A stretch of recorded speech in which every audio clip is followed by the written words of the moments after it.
Meus caros, hoje nós temos muita coisa para conversar, muita coisa mesmo. Então vamos começar o quanto antes para a gente não ter dificuldades. Se ficar alguma coisinha para a semana que vem, tudo bem, dá tempo da gente colocar a matéria em dia depois. Bom, hoje nós vamos começar a análise dos sujeitos do direito internacional público. O que isso significa? Significa que nós vamos estudar como é que o direito internacional analisa, verifica a, a existência, vamos dizer assim, dos elementos que configuram cada um dos seus sujeitos. Né? Na semana que vem, por exemplo, nós vamos ver as organizações internacionais, que vamos dizer assim, um tipo de sujeito que só existe no direito internacional, e por isso ali fica muito clara a circunstância de ter sido o próprio direito internacional quem criou estes elementos, né, quem estabeleceu quais os elementos necessários e suficientes para que o Estado existisse, perdão, para que a organização internacional existisse enquanto tal. Mas hoje nós vamos conversar sobre o Estado. O Estado é um conceito que vocês já conhecem, com o qual vocês vêm trabalhando desde o primeiro semestre em ciência política, em teoria do Estado, e, portanto, sabem que um Estado, para existir, ele precisa apresentar três elementos, pelo menos. Há alguns teóricos do Estado que exigem, ou pelo menos entendem conveniente, a presença de um quarto ou de um quinto elemento, por exemplo, a finalidade do Estado, né? Mas há consenso entre os cientistas políticos, entre os teóricos do Estado, relativamente a três desses elementos. E é sobre esses três que nós vamos conversar, mas nós vamos conversar sobre esses três elementos numa perspectiva de direito internacional.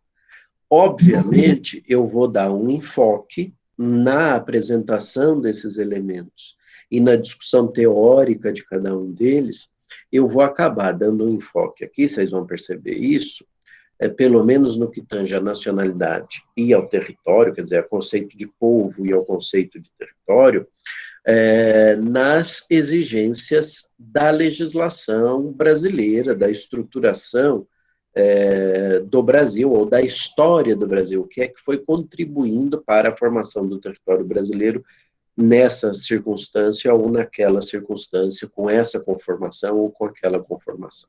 Tá bom? Nós vamos começar conversando um pouquinho, então, sobre o território. O território é um dos elementos de constituição do Estado, não há Estado sem território, e essa circunstância de não haver Estado sem território se justifica porque é preciso que o exercício da soberania, que é um dos elementos que nós vamos ver mais para frente, que caracteriza o Estado, é essencial que o exercício desse poder soberano se estabeleça com limites bem definidos. E os limites que definem a área de atuação do Estado, a área de exercício do poder estatal, é justamente o território. Nesse sentido, então, cada Estado soberano tem o seu território razoavelmente bem delimitado. O que eu quero dizer com razoavelmente bem delimitado? É que há alguns Estados soberanos, em algumas zonas de fronteira, que têm ainda hoje litígio.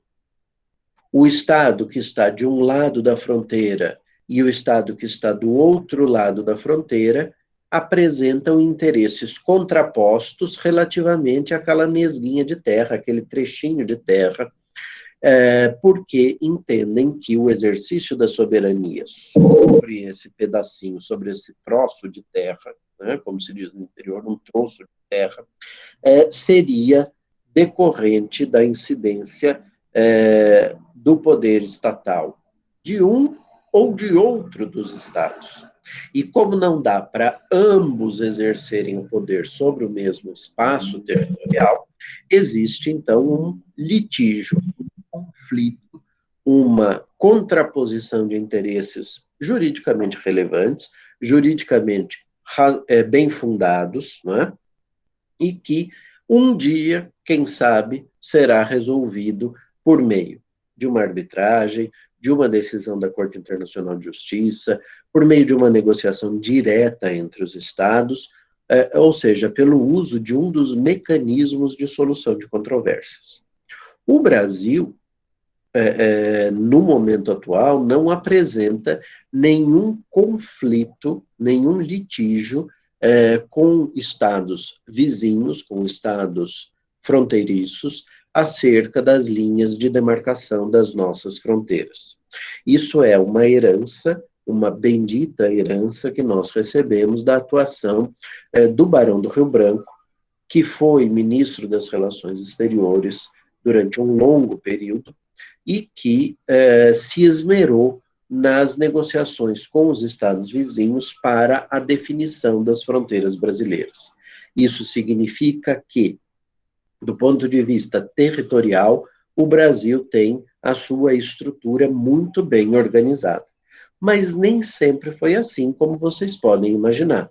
Basta a gente olhar do ponto de vista histórico e analisar como é que foi forjada a fronteira brasileira a partir do estabelecimento do meridiano de Tordesilhas, alguns séculos depois, com as bandeiras, né, com aquelas missões de interessados em desbravar o interior do continente, isso foi ampliando o território brasileiro por uma série de razões que eu vou daqui a pouco demonstrar a vocês, ou procurar relembrar, ou pelo menos revisitar aquilo que vocês sabem pelo viés da história, apresentando na narrativa alguns fundamentos jurídicos que foram justificando a estruturação do território brasileiro. Mas antes de fazer isso, especificamente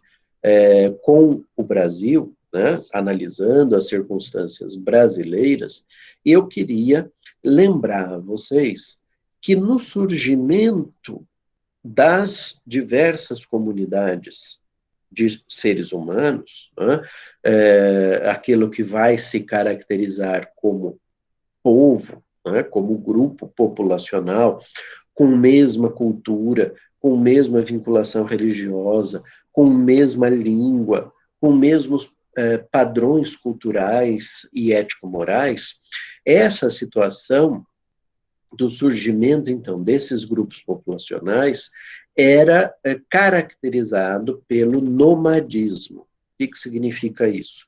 As pessoas tinham por modus vivendi circular em torno de áreas que produziam alimentos, que produziam alguns insumos para a subsistência daquele povo, e as pessoas ficavam indo de lugar em lugar, né, migrando constantemente, até que determinada região tivesse os seus recursos naturais exauridos, aí eles então migravam para uma outra região, enquanto dava tempo daquela outra região vamos dizer assim, recolocar a sua cultura agrícola, natural, enfim, à disposição daquele grupamento humano. No entanto, vai chegar um momento na história em que os seres humanos serão capazes de domar, né, de controlar os aspectos ligados à produção agrícola, à produção agropecuária, etc, etc. E essa circunstância permitirá que os homens, que os seres humanos, se fixem num determinado território. E essa fixação no território não do Estado, porque o Estado a gente já viu, é uma construção muito mais recente na história. Mas a fixação desse grupo populacional num determinado espaço permite que, com o aumento do número de indivíduos daquele grupo, né, as pessoas vão se reproduzindo, vão aumentando o número de seres que compõem aquela comunidade, vai haver, então, não um processo de migração territorial, de ficar mudando de território, mas um processo de expansão territorial. E esse processo de expansão da ocupação do território vai caracterizar dois obstáculos que esse grupo pode encontrar, dois tipos de obstáculos que esse grupo, ao se expandir, pode encontrar. O primeiro deles é a existência de um acidente geográfico capaz de barrar a expansão. Exemplo, chegam numa cordilheira, num grupo de montanhas que eles não conseguem escalar para continuar ocupando o território e falam, bom, então aqui acabou, vamos ficar por aqui, não dá mais para ir além dessa barreira física. Um grande despenhadeiro, sei lá, um cânion, um rio muito caudaloso que eles não saibam navegar, que eles não consigam atravessar para encontrar a outra margem de terra. Tudo isso, o oceano, né? Tudo isso, então, cria uma barreira física, uma barreira natural à expansão territorial. O segundo tipo de obstáculo possível de ser encontrado é um outro grupo populacional que também vinha se expandindo, só que em direção oposta. E a hora que esses grupos se encontram, em que eles passam a ter interesses contrapostos na mesma região, surge a dificuldade de definir quem é que vai ter direito, até que ponto, né? E isso normalmente era resolvido pelo uso da força, né? Pelo recurso à guerra, pela disputa. Agora, eventualmente, com a dominação de um povo sobre o outro, e aí você se expande para todo o território que aquele grupo ocupava. Ou com o exaurimento de forças e a definição de um acordo que fixasse a linha de fronteira desse povo, tudo isso cria uma possibilidade de nós estabelecermos limites à expansão daquele grupo populacional. Não se fala ainda em soberania, que é uma invenção muito mais recente, né, muito mais contemporânea a nós do que as primeiras comunidades, mas o exercício da força encontra um freio na existência de um outro povo ou na existência de um acidente geográfico. Não é à toa que, se nós fazemos um exercício de sobreposição de um mapa físico com um mapa político, se a gente conseguisse colar um em cima do outro, né, fazer um mapa político em folha vegetal e colocar por cima de um mapa físico de um continente, por exemplo, da Europa, por exemplo, da Ásia, sobretudo porque a Eurásia, né, esse grande território, apesar da Ásia ter sofrido colonização pelos europeus, pelo menos parte relevante da Ásia foi colônia, né? Nós assistimos uma, vamos dizer assim, uma certa constância na permanência de grupos populacionais, vamos dizer assim, tradicionais. E esses grupos populacionais acabaram encontrando os limites de expansão nesses acidentes geográficos. E é por isso que, quando a gente coloca um mapa sobre o outro, a gente enxerga essa quase identidade entre rios e fronteiras, né? As fronteiras são representadas pelo curso de um rio, pela existência de uma cordilheira, dos Alpes, ou de qualquer acidente geográfico que demarque essa realidade. No entanto, há outras regiões do globo terrestre em que essa linha de fronteira não é identificada com os acidentes geográficos.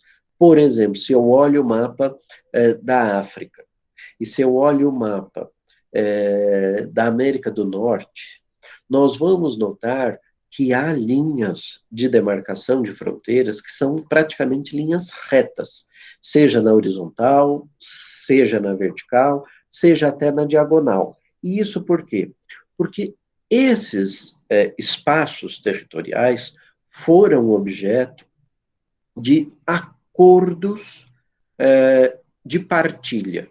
Né? A África, num determinado momento da história, vai sofrer enormemente com a exploração praticada pelo europeu, que vai aprisionar as pessoas para a escravização, que vai explorar os recursos naturais daquela região, e, num determinado momento, eles decidem ocupar essa região e estabelecer ali entrepostos de exploração, sobretudo natural, isso num período posterior à abolição da escravidão, da escravatura no mundo como um todo. Agora, esse modelo de divisão é um modelo muito, muito pernicioso. Né? Para quem assistiu aquele filme Hotel Ruanda, vai se lembrar de cenas muito pesadas, né? E que são a representação daquilo que de fato aconteceu quando a saída do colonizador e a ausência de um poder um pouco mais, vamos dizer assim, totalitário, um pouco mais mão de ferro, né, que controlasse aquelas circunstâncias, coloca em choque os interesses de dois grupos que ancestralmente, secularmente, eram grupos antagônicos, né, e a ausência, então, desse poder que controlava aquela situação faz eclodir uma guerra civil, em que Tutsis e Hutus vão praticamente se matar em razão de ancestrais problemas que eles tinham, que não foram resolvidos e que, ao contrário, foram sufocados ao longo de décadas de colonialismo, em que o colonizador esteve ali presente, gerenciando o território esse que era ocupado por dois grupos antagônicos, quer dizer, se as pessoas tivessem se preocupado em conhecer um pouco a história da África, a história dos povos tradicionais, não teriam feito a divisão territorial daquela forma como ela foi feita, né? Para não, vamos dizer assim, aprofundar esses litígios antigos, né? Então, essa forma de divisão, que é ainda hoje assistida na análise dos marcos das divisões políticas, né, das fronteiras políticas na África, tem essa origem histórica e criam problemas difíceis, às vezes, de serem gerenciados no interior de cada uma dessas nações. Já a linha, por exemplo, entre Canadá e Estados Unidos, que faz a fronteira desses dois povos, você percebe na proximidade do Oceano Atlântico uma linha que é, vamos dizer assim, irregular. Essa linha irregular representa justamente a contraposição dos interesses de grupos. Ao mesmo tempo, também representa a existência daquela região, que é a região dos Grandes Lagos, né, que serviram de marco para a definição das fronteiras. A partir dali, praticamente é uma linha reta. Por quê? Porque quando se dá a expansão dos povos, tanto dos Estados Unidos quanto do Canadá, em direção ao Oceano Pacífico, eles, de antemão, para não criarem dificuldades entre as duas nações, já estabeleceram, por meio de um tratado, de um acordo, qual seria a linha demarcatória para a exploração expansionista em direção ao oeste. Né?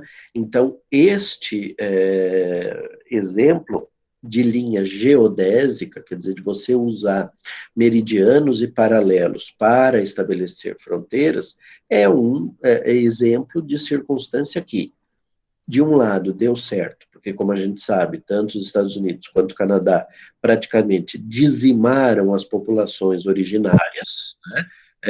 Praticamente houve um enorme genocídio ali, praticamente não foi um grande genocídio, mas numa época em que as coisas se passavam segundo outros padrões, né, infelizmente, mas houve a dizimação, praticamente, o extermínio absoluto dessa população.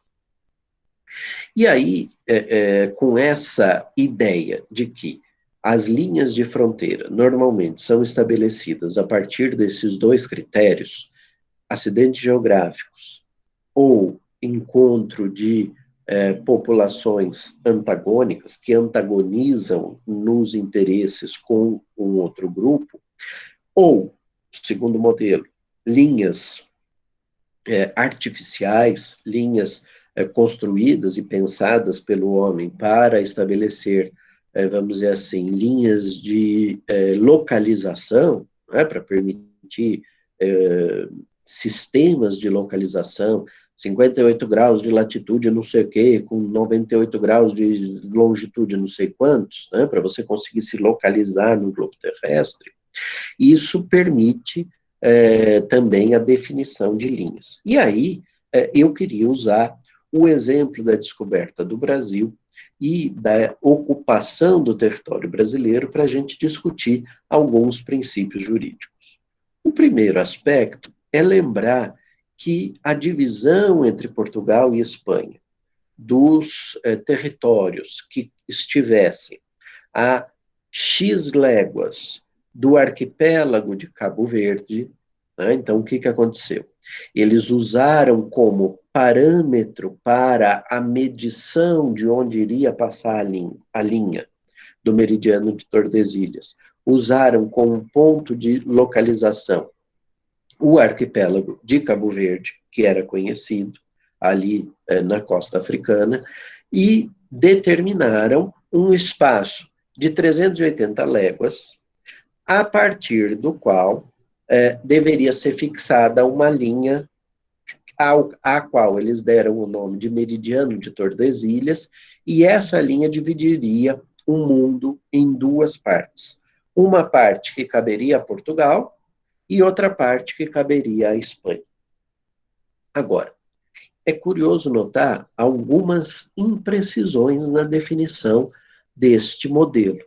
Primeiro, 380 léguas de que tipo? Porque ainda não havia acordos de padronização de medida. A partir, légua usada pelos portugueses, légua usada pelos espanhóis, légua usada pelos neerlandeses, pelos holandeses, que já tinham também alguma experiência e prática de navegação, ou outro problema, 380 léguas, a partir de qual ponto do território, de qual ponto do arquipélago de Cabo Verde? Do ponto mais próximo ao continente africano ou do ponto mais distante? Porque sendo um arquipélago, são várias ilhas, você tem ali vários pontos possíveis para começar a medir. Então, já começou uma dificuldade aí. Entretanto, o que eu queria pontuar é que a definição desse acordo entre Portugal e Espanha vai se dar em 1494. 2 anos depois que Cristóvão Colombo chega à América Central, mas não sabe, ou pelo menos não se dá conta de que teria chegado à América Central, ele apresenta para os reis de Espanha, né, para Isabel de Castela e para o Fernando de Aragão, a ideia de que ele tinha, os chamados reis católicos, a ideia de que ele tinha chegado às Índias, né, suplantando, então, aquela ideia de que a Terra fosse plana, né, de que a partir de um certo momento você caía num despenhadeiro e a água do oceano se perdia, porque já se sabia que contornando a África, subindo ali pela ilha de Madagascar e chegando à Península Índica, você conseguia chegar às Índias. Mas o que se queria provar é que se você navegasse no sentido oposto, você também chegaria. E isso foi, então, a causa desse suposto equívoco, de que ele teria chegado às Índias, mas, na verdade, chegado às Américas. Agora, é curioso que 2 anos depois, os reis católicos de Espanha e o rei de Portugal, que inclusive era casado com uma das filhas do casal que governava a Espanha, apresentem ao mundo um acordo entre as duas nações, entre as duas potências, um acordo assinado na cidade de Tordesilhas, por isso que se chama Meridiano Tordesilhas, né? O Tratado de Tordesilhas é assinado em 1494, 6 anos antes de Cabral aportar em terras brasileiras, né? Em terras que vão se constituir na colônia portuguesa, e levem este acordo ao Papa, que era sobrinho dos reis católicos, né? Então era todo mundo ali meio aparentado, e apresente, então, esse seu acordo, o acordo firmado entre as duas nações, e peçam ao Papa que o aprove por meio de uma bula papal. Né? E aí, então, por meio da bula Intercetera, vai se estabelecer a divisão do mundo entre portugueses e espanhóis. Isso leva o rei da França, inclusive, de uma forma bastante jocosa, a dizer que ele desconhecia essa cláusula do testamento de Adão que dividia o mundo entre portugueses e espanhóis. Né? Mas, de fato, essa linha é uma linha que passa ali no continente americano, mas que, justamente porque a Terra é esférica, não é plana, faz a volta, né, e teria dividido o mundo, então, em duas possibilidades de ocupação por portugueses e espanhóis. Não é à toa que, por exemplo, as Filipinas vão ser uma possessão espanhola por muito tempo. Né? Até hoje, os nomes de políticos filipinos têm essa origem de nomes hispânicos, de prenomes hispânicos. Né? Fernando, o atual presidente é Rodrigo, e assim vai. Então, essa presença luso-espanhola no mundo, que a gente conhece mais aqui nas Américas, né? Até porque nos atinge pela ocupação da América do Sul e América Central, ela vai também produzir reflexos lá no outro plano, na Ásia, quando a gente sabe muito pouco, a respeito do que a gente sabe muito pouco. Mas, de fato, essa presença dos portugueses na América, a partir de 1500, com a consciência de que tinham descoberto um mundo novo, né, Cabral vai anunciar a descoberta de uma nova região, que não se sabia muito bem qual era o tamanho. Mas tudo isso nos leva alguns historiadores a acreditarem e a defenderem que, de fato, a descoberta das Américas, precedida pelo Acordo de Tordesilhas, não foi assim tão ocasional, nem tão realizada em 1500, que eles já deveriam saber da existência de uma porção de terra que eles talvez não tivessem a exata dimensão e que, em razão da existência desse conhecimento prévio, eles teriam feito o acordo e dividido o mundo entre as duas nações. Agora, do ponto de vista jurídico, houve toda uma construção que vai ser combatida pelos pais fundadores do direito internacional, por exemplo, Francisco de Vitória e Francisco Soares, que são dois religiosos, mas também professores de direito canônico e de direito internacional, na Universidade de Salamanca e depois na Universidade de Coimbra, um deles vai fazer parte da sua carreira lá. Esses autores vão defender a circunstância desses povos originários, dos índios, dos chamados índios, possuírem direitos acerca da ocupação dessa região. Tá? Então, isso vai ter uma disputa teórico-doutrinária bastante interessante, inclusive, para quem gosta da parte histórica do direito internacional, mas que eu não vou entrar aqui em detalhes, porque, de fato, o que acabou predominando foi a ideia de que esses povos originários, porque não tivessem um determinado grau de desenvolvimento social, jurídico, etc., não possuíam verdadeiro título para a ocupação dessas terras.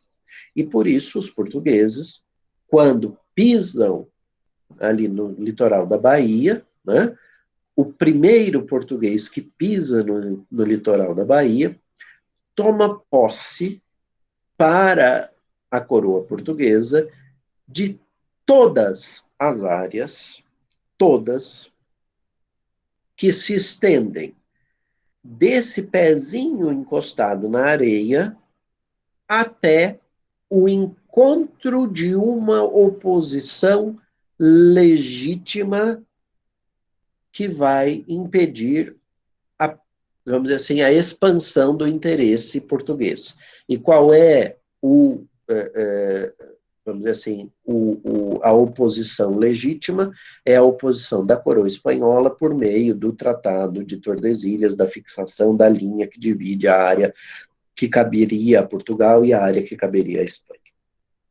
Os portugueses, pelo princípio da contiguidade, é esse o nome do princípio jurídico que garante essa expansão fictícia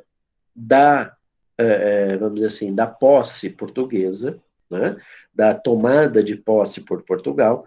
O princípio da contiguidade vai tomando conta de toda a área contígua até encontrar essa oposição. E essa oposição é a linha do meridiano Tordesilhas. A mesma coisa acontece quando o primeiro espanhol toca o solo das áreas que lhes cabem, né? Se expande a toda a região até encontrar o espaço destinado a Portugal, né? A linha do meridiano. Agora, como é que a gente justifica, depois de várias décadas e até séculos de ocupação portuguesa, que começa muito fixada no litoral e na região próxima ao litoral, e só muito mais tarde vai se estender para o interior, como é que a gente justifica que os portugueses não só tenham chegado ao meridiano de Tordesilhas, de fato, porque de direito já tinham chegado lá em 1500, mas tenham chegado de fato, e mais do que chegar ao meridiano de Tordesilhas, como é que eles se expandem para além do meridiano, tomando áreas que, em tese, pertenceriam à Espanha. Isso vai acontecer, meus caros, por algumas circunstâncias fáticas. Do ponto de vista fático, os portugueses deram muito mais sorte do que os espanhóis. Vamos combinar. Do ponto de vista da geografia física, os portugueses encontraram um litoral razoavelmente bem recortado, com poucas dificuldades de ocupação. Depois do litoral, você tinha ali uma encosta de uma escarpa, né, que a gente chama, por exemplo, aqui em São Paulo, a gente chama de Serra do Mar, mas isso é de fazer corar um geógrafo, porque serra não é. Serra você sobe e depois desce, porque serra é montanha, né? Aqui o que tem é a escarpa de um planalto. Você está ali no litoral, você sobe e chega ao Planalto Paulista, onde fica a capital, onde ficam diversas cidades da região metropolitana da cidade de São Paulo. Essa, da região metropolitana de São Paulo, né? A cidade não é a dona da região metropolitana. Vamos lá. E aí o que que acontece? Essa facilidade física de chegar até as áreas de ocupação fez com que, depois de um certo tempo, resolvessem estabelecer, pelo sistema de bandeiras, uma entrada em direção ao interior. Claro que você encontra uma densa vegetação, você encontra densas florestas, você vai encontrando populações locais, né, populações originárias, mas isso vai criando também para os portugueses uma facilidade que eu já volto a mencionar. Por sua vez, os espanhóis, quando entram ali pela região da América Central, encontram o quê? Um monte de ilhas, né? As ilhas onde hoje são Cuba, Haiti, a Jamaica, etc., ficam ali e eles têm uma dificuldade, porque ocupam aquela região, pumba, encontram oceano. Aí tem que navegar mais um pouco para chegar até o continente. A região continental por onde eles entram é uma região com densa floresta, né? Floresta amazônica, se eles tentam chegar pelo norte da América do Sul, ou mesmo por uma pequena parcela ali da América Central, tem uma densa vegetação, muito mais densa do que a vegetação que os portugueses vão encontrar. Aí eles, além disso, do ponto de vista da geografia humana, encontram povos como os astecas, que tinham uma estruturação social muito bem organizada, cidades construídas, uma estrutura política muito bem desenvolvida, dominavam a ourivesaria, conseguiam derreter metais para a construção de equipamentos, tinham o domínio da arquitetura, né, construíam locais com pedras, com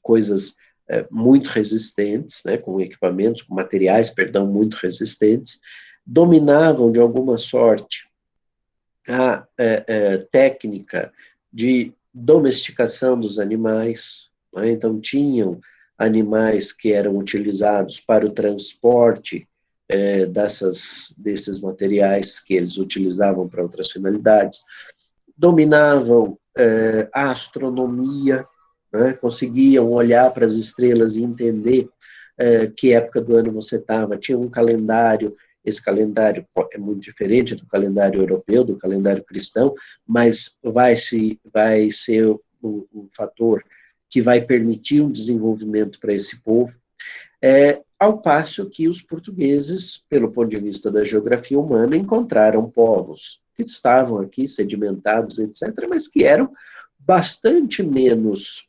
desenvolvidos do ponto de vista dessas técnicas que eu descrevi há pouco, porque basicamente viviam do extrativismo, né? Tinham, claro, uma excepcional noção da necessidade de preservação do meio ambiente, da necessidade de preservação daquele ecossistema no qual estavam inseridos, né? Portanto, daquele ecossistema que lhes outorgava alimentação e outros valores, mas foram povos que os portugueses conseguiram enfrentar e, de certa forma, dominar, nem tanto precisando usar da força bruta, como os espanhóis precisaram, né, com grandes guerras que exterminaram, não só os astecas, mas também os maias, né, aliás, os incas, os maias já estavam praticamente em declínio, mas tudo isso vai dificultando a entrada dos espanhóis pela região que eles por primeiro aportaram. O que eles fazem? Eles dizem, vamos navegar aquela região que pertence aos portugueses e vamos entrar pelo lado oposto. Vamos tentar entrar pelo lado oposto. A hora que passou o meridiano de Tordesilhas, eles dizem, bom, ainda tem um pedacinho de terra aqui, a região da Argentina. Eles entram, se estabelecem ali, tanto assim que é uma região na qual, futuramente, a divisão entre Brasil e, quer dizer, entre Portugal e Espanha, né, vai ser mais difícil de ser estabelecida, com a ideia ali dos 7 povos das missões, e outras regiões ali que têm vamos dizer assim, uma contraposição dos portugueses de um lado e dos espanhóis de outro. Eles chegam numa região onde você tem um rio navegável, por onde eles também tentam entrar, e isso é uma porta de entrada que lhes facilita a vida. Mas eles continuam e tentam entrar pelo Chile, pela região que hoje compõe o território chileno, e logo dão de cara com a enorme Cordilheira dos Andes, né? Aí sobem mais um pouco e encontram ali na região do Peru outro povo que também tinha um desenvolvimento social, científico e político bastante intenso. Então, tudo isso vai tornando a vida dos espanhóis mais dificultada.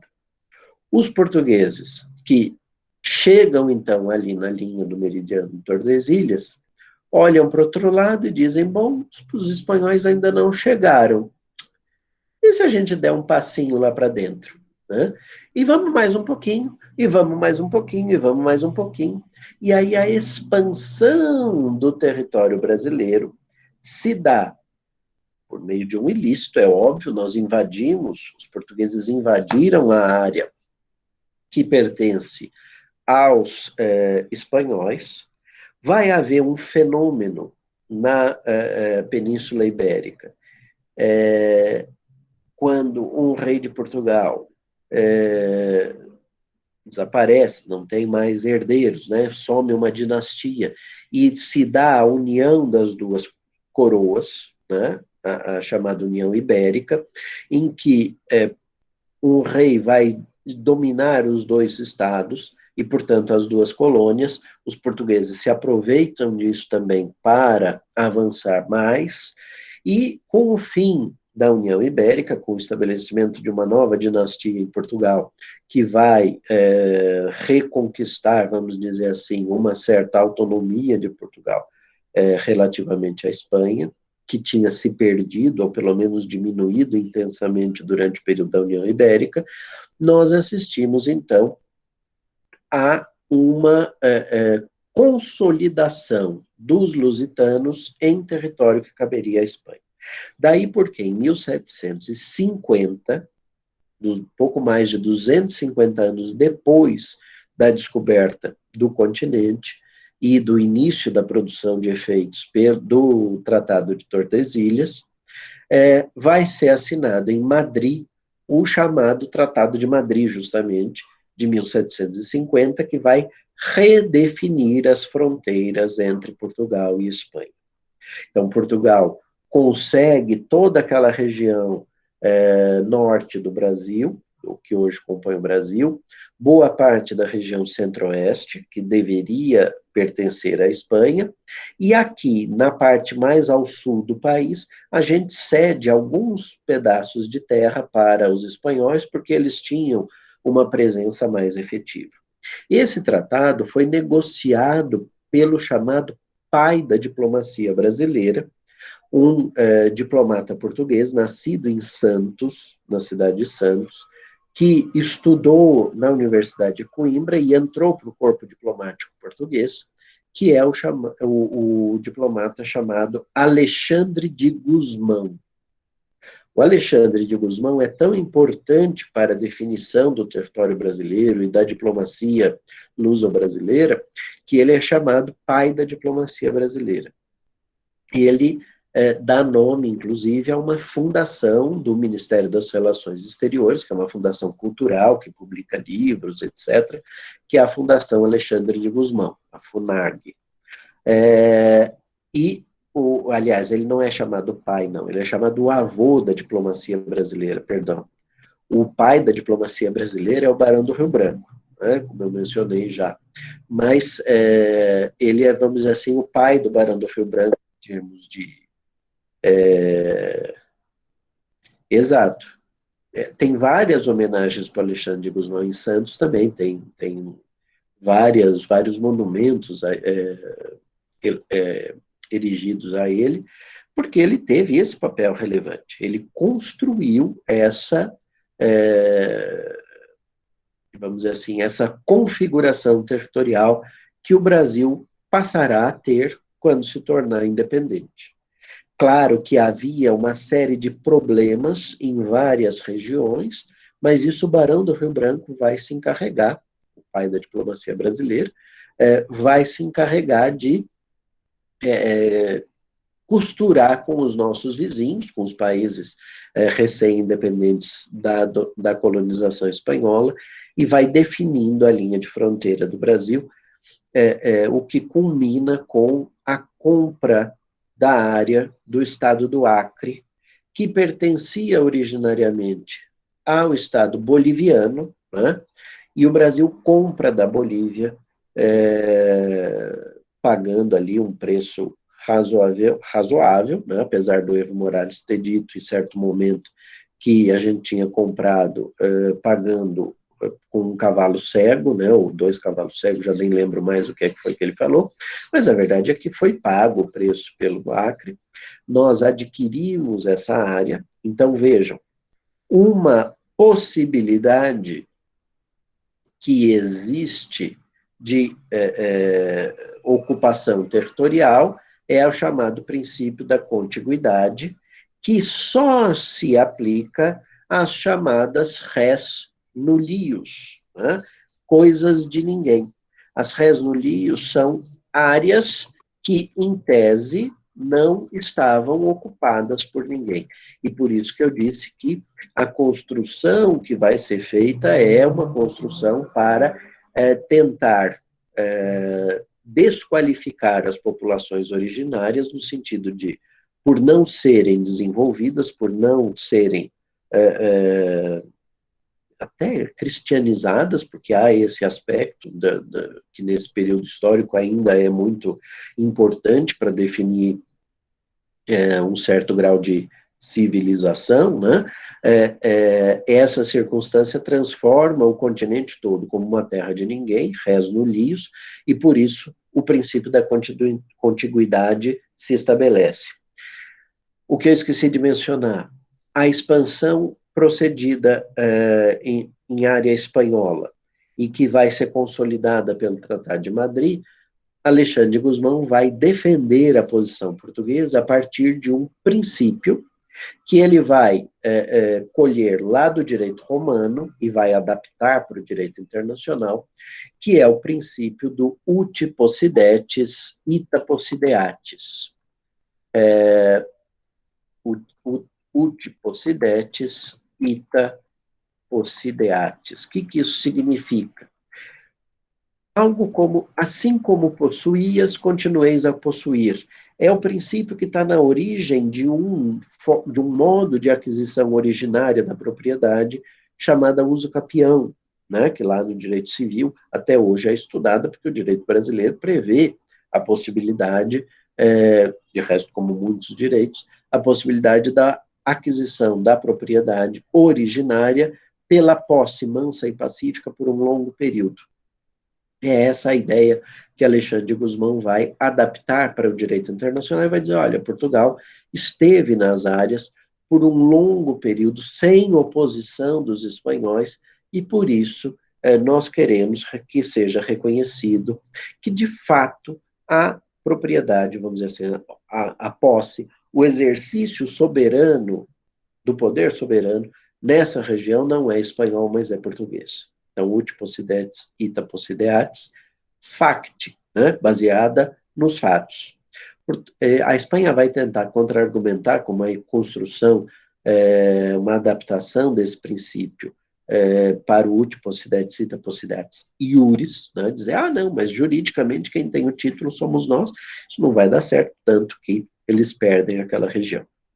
Mas eu estava contando que nós adquirimos a região do Acre dos bolivianos. Esse é outro modo de aquisição territorial. Você pode comprar, um Estado pode comprar do outro áreas, né? Por exemplo, os Estados Unidos compraram da Rússia a região do Alasca. Os Estados Unidos compraram da França a antiga colônia da Louisiana, né? Louisiana é a região do Rei Luís, né? E tanto é verdade que é um dos poucos estados norte-americanos em que não vigora um sistema de common law, mas um sistema de civil law, né? Porque a presença francesa foi muito marcante na estruturação jurídica desse estado. Então, você tem ali, você tem aqui comprovações de que é possível que um Estado adquira de outro uma área territorial. E o Brasil tinha interesse em adquirir a área do Acre, porque nessa área onde tinha muito seringal, né, muita exploração de borracha, havia muitos brasileiros que tinham atravessado a fronteira da província do Amazonas em direção à Bolívia para construir plantações ali, fazer fazendas de exploração da borracha, e isso vai ser feito, então, por meio de um acordo em que o Brasil adquire essa terra. Eu falei da res nullius, e eu preciso falar também de um outro conceito que para o Brasil não vai ter grande interesse, mas no direito latino-americano tem, que é a ideia de res derelicta, área abandonada, né? Vocês sabem que a Argentina tem ali um conjunto de ilhas, né? As Ilhas Malvinas, que eles chamam de Ilhas Malvinas, e que os britânicos chamam de Ilhas Falkland, né? E que decorre dessa ideia de res derelicta, uma área que fora abandonada pelos argentinos, que os britânicos tomaram posse. Depois os britânicos, em certa altura, também perderam interesse pela região. Os argentinos resolveram tomar posse, isso já agora no século XX, e que vai fazer com que praticamente a Margaret Thatcher se reeleja, porque ela vai aproveitar essa agressão da Argentina ao território britânico para recuperar uma certa popularidade que ela vinha perdendo, e ela consegue se reeleger como primeira-ministra do Reino Unido. Então, esse conceito de res derelicta também pode aparecer, muito embora hoje seja muito mais complicado da gente definir a ideia de res derelicta. Para terminar a análise de território, eu ainda preciso falar duas coisinhas para vocês. E se vocês tiverem dúvida, por favor, vão escrevendo aí no chat ou falando. O primeiro aspecto que eu queria pontuar diz respeito a como demarcar alguns tipos de fronteira. Porque eu disse a vocês que normalmente as fronteiras são caracterizadas por acidentes geográficos. E aí há algumas, vamos dizer assim, algumas praxes ou alguns modelos que os estados costumam seguir na determinação da fronteira, por exemplo, quando essa linha coincide com o curso de um rio. Há ali uma definição que é a do modo de estabelecer a fronteira, e aí tem dois grandes modelos. Um é o da chamada equidistância entre as margens. Você pega a calha do rio, vê qual é a medida de uma margem até a outra, pega o ponto médio e faz isso em toda a extensão do rio, e aí você vai fazendo a fronteira passar. Qual é o problema deste modelo? É que nem sempre o ponto médio entre as duas margens coincide com o ponto mais profundo da calha do rio. E aí, se eu uso esse modelo, por exemplo, pode ser que um dos estados consiga ter acesso à água, ótimo, isso é sempre bom para os estados, mas não consiga navegar, não consiga usar esse rio para fins de navegação fluvial, né? Então, o que se faz nesses casos? Uma segunda forma possível, tá? Tem desenhos lá nos resumos, né, de como é que se faz isso, é pegar o ponto mais profundo da calha do rio, você olha ali topograficamente, pede para um geólogo olhar aquilo, ele vai olhar o rio como se ele tivesse sem água. Você pega o ponto mais profundo, aquele mais fundo, e você passa a fronteira por ali. Com isso, ambas as nações conseguem, usando esse ponto, que é chamado de Talweg, conseguem usar esse ponto para usar como curso de navegação, tá? Ah, professor, mas dois estados fazem um acordo e decidem que o rio fica inteirinho para o estado A e o estado B não tem direito algum sequer a pegar um golinho d'água do rio que não pertence a ele. Pode? Em rigor, pode. Se o direito internacional público tem por fundamento prático a ideia do voluntarismo, a vontade dos estados se estabelecerem, se eles quiserem fazer isso, façam.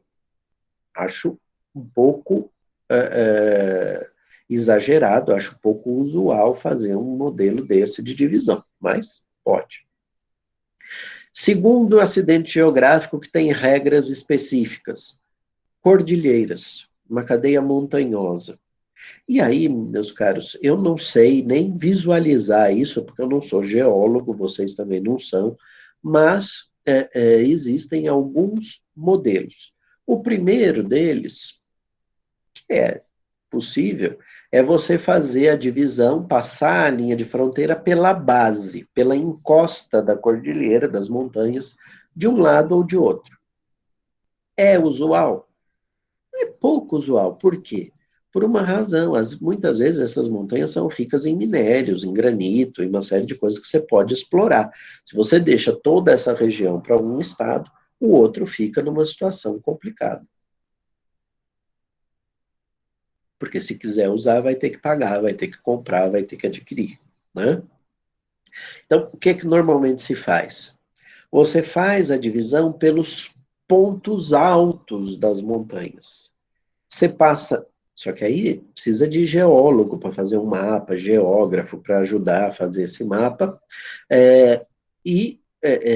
você vai olhar os pontos altos da cadeia montanhosa, os cumes das montanhas, e passa a linha de fronteira por ali, tá? Lindo, maravilhoso. Divide a montanha, metade da montanha de um estado, metade da montanha de outro estado, do conjunto de montanhas. Agora, tem um problema, que é a coisa mais difícil, então, para a gente conversar. Existe, muitas vezes, uma percepção de que o, o modo como essas montanhas foram se forjando o que é a montanha? É a pressão de duas placas tectônicas que sobem uma região, né? O modo como essas montanhas se formaram, pela pressão das placas tectônicas, alinhada com uma série de outros aspectos que eu não sei explicar, volto a dizer, não sou geólogo, levam a vamos dizer assim, a um descarte da água da chuva que pende para um território. Então, vocês imaginem, se eu passar a linha de divisão no cume das montanhas, na parte mais alta das montanhas, que compõe aquela cadeia rochosa, eu vou ter o quê? Toda vez que chover, a água escorre para um dos lados. E esse estado tem acesso à água da chuva, e o outro estado tem um problema, ou uma possibilidade, de ficar em seca, em estado de seca, porque não vai poder usar aquela água. Então, outro modelo que é usado, não me perguntem como, porque eu não sei. Eu só estou contando que isso é comum existir em tratados de fronteira, é a linha de divisão da água da chuva. O geólogo fica olhando e vê, bom, a chuva caiu, normalmente ela se divide nesse ponto, então você divide a fronteira naquele ponto. Então, metade da água da chuva escoa para um lado, metade da água da chuva escoa para o outro. Se isso dá certo ou não, não sei dizer, só estou dizendo que consta não só dos manuais, mas dos tratados de divisão territorial, quando a linha demarcatória é um conjunto de cordilheiras, tá? Segundo aspecto que eu queria mencionar, o território é uma extensão, é formado, perdão, não só pela área sólida, pela área ocupável do espaço ocupado por aquele povo. É também uma projeção para o oceano, ou para os mares, quando existe. Claro que eu não vou falar em mar territorial para a Bolívia não tem saída para o mar. Né? Não vou falar de mar territorial para o Paraguai, porque o Paraguai também não tem saída para o mar. Mas aqueles estados litorâneos, aqueles estados que têm área marítima ou oceânica, né, que tem saída para o mar, que tem um litoral, eles projetam o seu território por uma área do oceano ou do mar. Então, é uma região líquida, vamos dizer assim, do território. Mas também tem a região gasosa, vamos chamar assim, que é aquela coluna de ar sobre o território. Os romanos diziam que a propriedade ia usque ad caelum et usque ad inferus. Quer dizer, o que isso significa? Ia do céu ao inferno. Né? Quer dizer, isso era um modo de expressar a ideia de que a coluna de ar sobre a sua propriedade era sua, e a coluna geológica, né? Aquele espaço subterrâneo abaixo da sua área de propriedade também era sua. Tanto assim que, por exemplo, o metrô parisiense é praticamente todo ele construído embaixo de ruas, para não passar na propriedade de ninguém, para não passar por baixo das construções de ninguém. Essa ideia decorre dessa visão clássica da propriedade como algo que vai até o subsolo. Isso faz com que os estados sejam proprietários, sejam titulares dos recursos minerais que estão ali, que eles estabeleçam mecanismos de controle do ar, né? Então, fluxo aéreo, né? Tráfego aéreo, aviões que podem entrar, que podem sair, etc. Tudo isso é definido pelo direito internacional. Surge um problema com os satélites, porque se isso vai até o infinito, lá para cima, ninguém poderia deixar um satélite estacionado sobre o território brasileiro. Então, você começa a limitar, e aí há diversos tratados que estabelecem esses aspectos, né? Basicamente, fica uma limitação à área atmosférica, aquilo que está para além da atmosfera, do ar respirável, não é passível de apropriação pelos estados, assim como outras áreas que eu vou falar já já, mas o que é importante é a gente perceber que existe sim uma projeção no ar atmosférico, existe uma projeção para baixo e existe uma projeção em direção ao oceano. Essa projeção em direção ao oceano foi muito, muito complicada de ser regulamentada. Por quê? Porque os estados, por atos unilaterais, foram estendendo aquilo que era tradicional, aquilo que era costumeiro, que era uma definição de um mar territorial de 12 milhas marítimas, né? Por que 12 milhas marítimas? Porque era o alcance de um tiro de canhão, né? No ponto mais baixo da maré, quando o mar recuou o máximo que ele costuma recuar. Você vai até ali, a ponta do seu território, se você puser um canhão ali e der um tiro, ele chegava a 12 milhas marítimas, esse era o espaço do mar territorial, quer dizer, aquilo que você conseguia defender. E esse mar territorial, então, fazia parte do seu território. O que isso significa? Que você pode explorar por meio da pesca, por meio da exploração de recursos minerais eventualmente existentes no subsolo oceânico, etc, etc, etc. Essa realidade, então, foi sendo aumentada por vontades, por atos unilaterais dos estados. Isso chegou até um limite de 200 milhas marítimas, que é um absurdo, né? Mas o Brasil, por exemplo, advogava essa ideia. Claro, gente, 12 milhas marítimas na fronteira ali oceânica entre a Espanha e o Marrocos, quando você está na cidade de Algeciras, você olha para o lado de lá, se o dia está aberto, você enxerga o Marrocos, você enxerga a África, a olho nu, você não precisa nem de um binóculo para enxergar.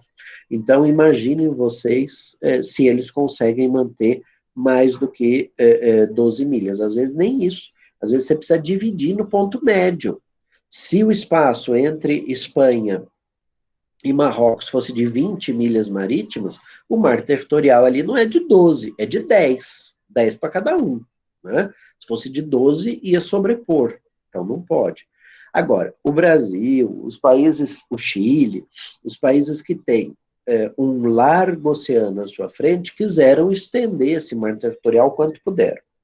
Por isso, existe uma convenção, que é o Tratado sobre o Direito do Mar, a Convenção de Montego Bay, e esse tratado estabelece um limite do mar territorial em 12 milhas marítimas, que pode ser acompanhado de uma zona contígua, mas estabelece também a ideia de uma zona econômica exclusiva. O que isso significa?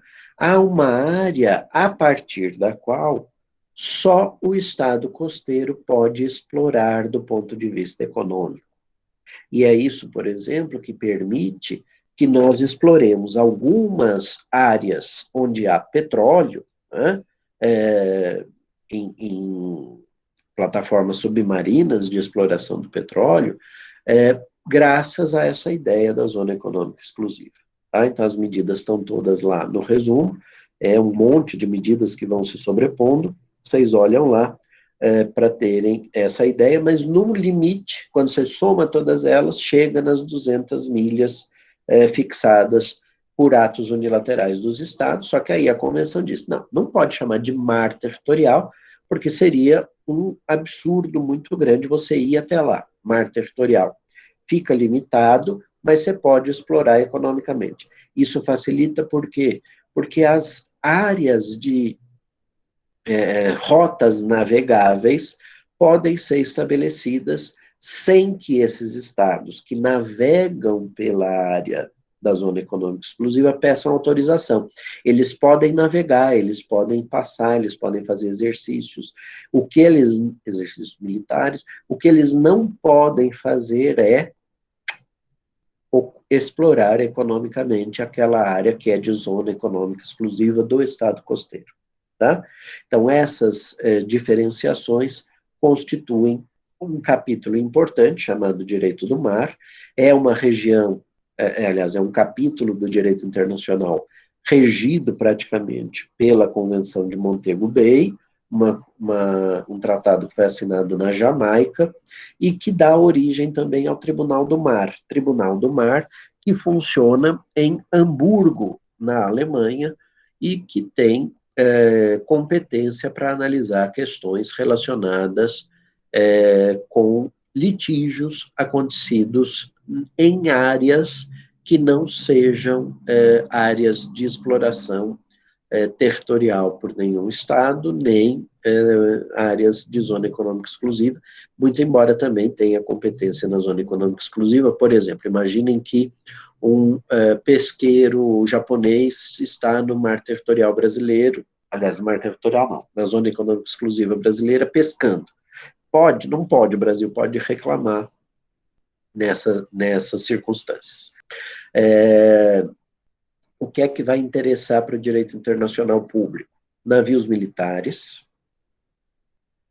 e práticas de algumas condutas consideradas ilícitas pelo direito internacional em área de zona econômica exclusiva, então o navio japonês que está pescando no território brasileiro não poderia fazer isso.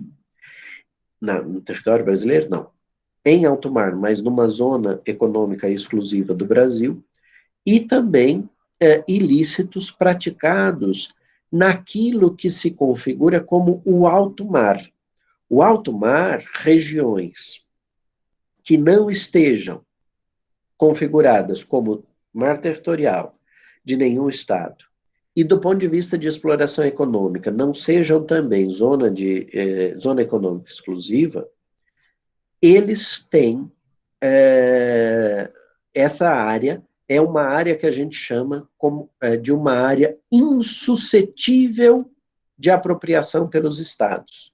Nenhum estado pode chegar e falar, eu sou dono do alto mar. O mesmo modelo se aplica ao continente da Antártica, né? Então, ali aquela zona toda da Antártida é dividida em diversos flancos, vamos dizer assim, diversos espaços.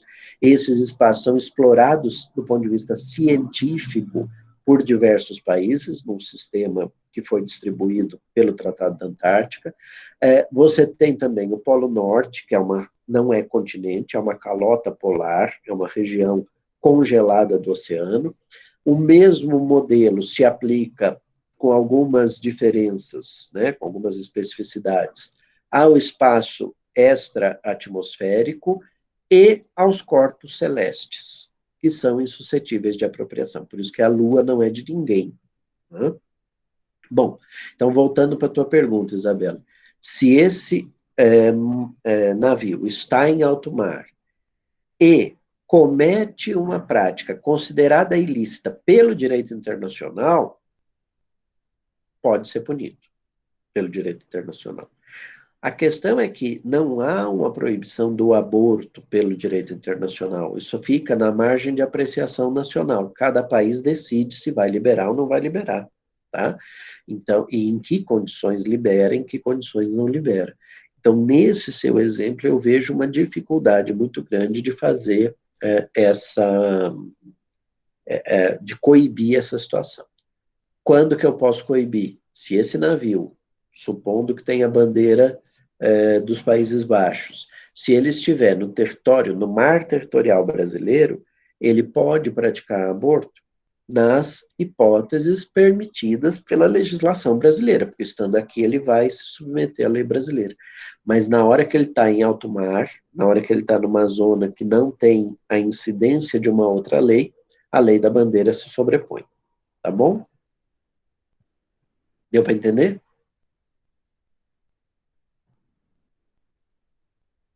Ok. Bom, então, meus caros, eu acabei já falando das chamadas. Existem, então, essas chamadas zonas, vamos dizer assim, insuscetíveis de apropriação pelos estados, né?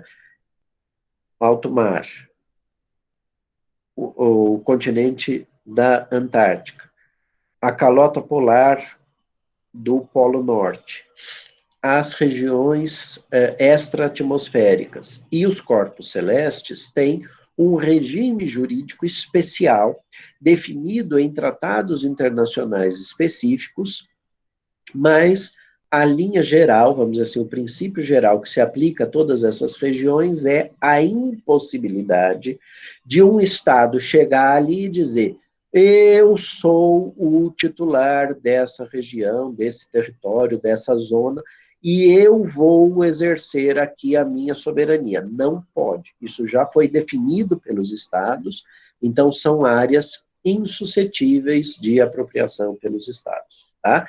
Não se configuram nesse sentido res nullius. Elas têm um regime jurídico especializado, especial, definido pelos tratados que regulamentam cada uma dessas regiões. Certo?